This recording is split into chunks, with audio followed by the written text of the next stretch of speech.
The room was silent, not with peace but with pressure. Beneath the grandeur of Capitol Hill's chandeliers and the polished oak panels of the hearing room, something sharper than politics hung in the air: expectation. It was supposed to be a standard policy discussion, just another public hearing scheduled on the congressional docket. But everyone in the room knew it wouldn't be. Not today. Not with Senator JD Vance and Representative Jasmine Crockett sitting on opposite ends of the same panel table. The press hadn't missed it. Reporters had filed into the chamber early, adjusting camera lenses and murmuring predictions. C-SPAN had cleared space for a possible live-stream cut-in. There were rumors, unconfirmed but persistent, that this hearing might be the setting for a long-brewing ideological collision. The topic on the agenda was academic fairness in federal education standards. Dry on paper. But the subtext was anything but.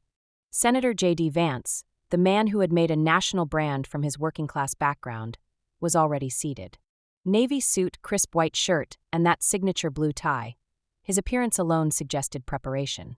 Every movement of his was measured, including the way he placed a leather folder in front of him.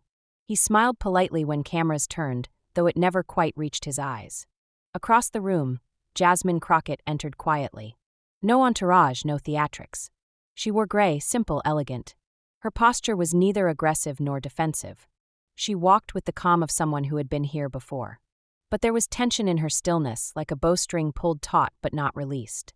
As she took her seat, she offered no glance to JD, not because she didn't see him, but because she didn't need to. They had history. Not personal, but philosophical. Two faces representing opposing ideals of the American meritocracy. JD had once stood on a CNN stage, declaring that his rise from poverty through Yale law proved grit still mattered.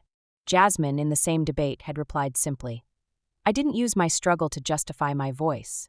I used my voice to challenge the struggle." The contrast wasn't lost on anyone. Now they were back, same ideological divide, but on the record. The chairwoman gavelled the session to order. A few coughs. Shuffling of papers. And then JD Vance leaned forward. "Madam Chair," he began, "I'd like to open today's discussion by proposing something simple. That Representative Crockett release her full college academic transcript to the public." The room stopped breathing. Jasmine didn't blink. She didn't turn. She simply closed the notebook on her lap, slowly. A few reporters stood up. Microphones angled. There had been no warning, no lead-in, no soft diplomacy. JD's voice was steady, professional. But the words, they landed like a slap. "It's not personal," JD continued. "But transparency builds trust. I had to prove myself. I believe everyone in office should meet the same bar. The public has a right to know who's shaping their children's education policy." Silence followed, the kind that hovers right before a storm. Jasmine finally looked up, not with indignation, but with something colder: recognition. She had heard this tone before. Knew this setup. It was the same structure that often disguised bias as concern, prejudice as policy. She didn't raise her hand to speak. Not yet. Instead, she breathed. Because she knew something JD had forgotten. Silence isn't always submission. Sometimes it's a strategy. Sometimes it's a signal that a deeper voice is coming. And when it does, the entire room listens. What happened next wouldn't just be remembered as a political exchange. It would become a lesson in restraint, in dignity, and in what happens when someone finally stands, not to speak for themselves, but to speak for what's right. And that moment was closer than anyone realized. The room remained still, as if everyone inside had collectively forgotten how to breathe. JD Vance sat confidently, fingers laced together, elbows on the table. He had dropped the gauntlet and was waiting. Not for an answer. He already believed he had the upper hand. No, he was waiting for the optics. The hesitation. The stumble. The silence that would suggest Jasmine Crockett had something to hide. But Jasmine didn't give him that.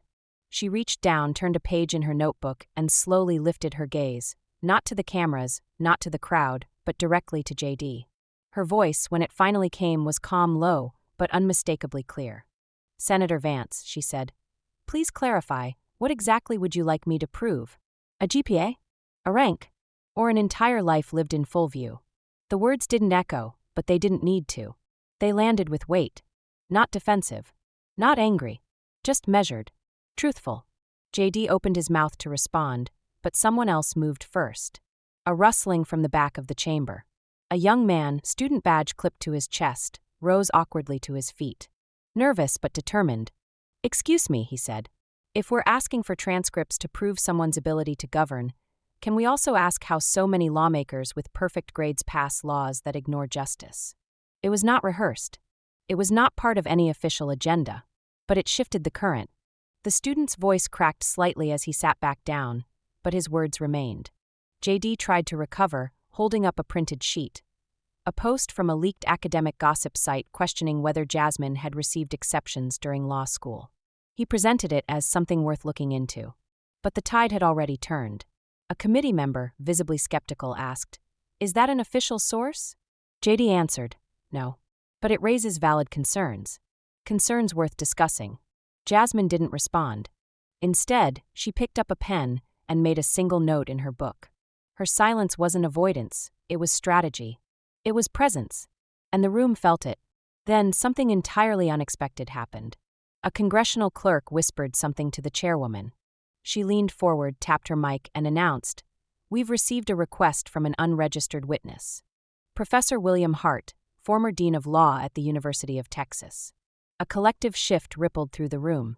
JD looked over his shoulder. Jasmine didn't move.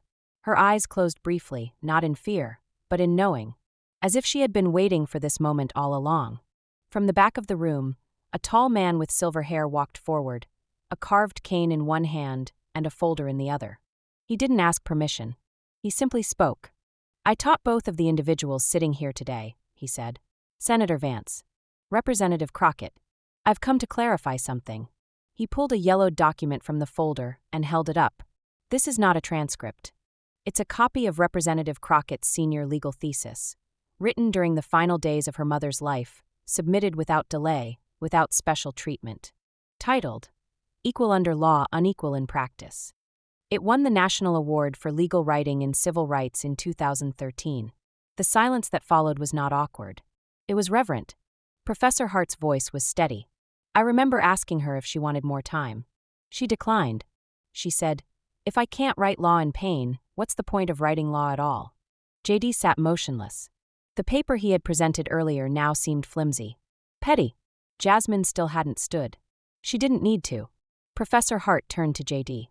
"Senator, I also wrote your recommendation letter when you took a semester off during family issues. That wasn't weakness. But what I see today," he paused, "is the difference between using struggle to delay and using struggle to rise." He placed the thesis on the hearing table. No applause followed. No outburst.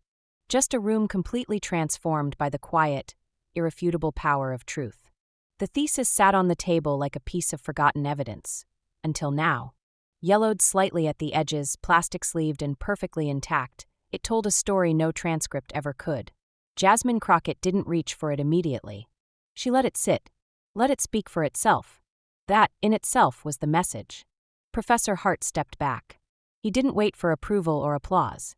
He had said what needed to be said, and in doing so, he changed the rhythm of the room. Everything that followed felt slower, heavier, more deliberate, like the audience was processing not just new information, but a shift in how they understood the people before them. JD Vance tried to find footing. He laced his fingers together again. He leaned forward as if to reclaim the space. "I'm simply asking for transparency," he said. "Is that too much?"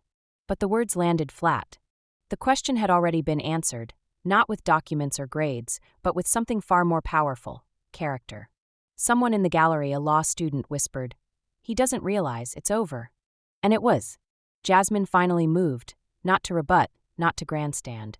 She picked up the thesis with both hands, treating it less like proof and more like memory. She placed it in her lap. Then she looked up at the chairwoman, nodded once, and said, "I have nothing to add." The chairwoman, visibly moved, didn't push. She simply said, "Thank you, Representative Crockett. We will now adjourn." But the cameras didn't stop rolling. Outside the chamber, journalists scrambled to file their stories.